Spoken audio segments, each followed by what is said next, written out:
তিনি বাক্যকে স্তব্ধতায়, জ্ঞানকে অজ্ঞানী, শক্তিকে শক্তিহীনতায়, পরাজয়কে জয়ে পরিবর্তন করতে পারেন।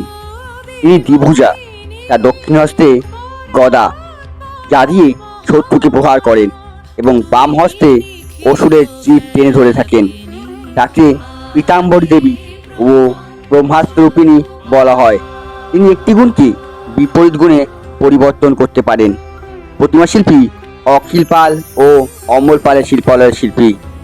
অন্নপূর্ণা পূজার আগে গিয়ে সৌভাগ্যক্রমে দর্শন মিলল এই দেবী বগলার।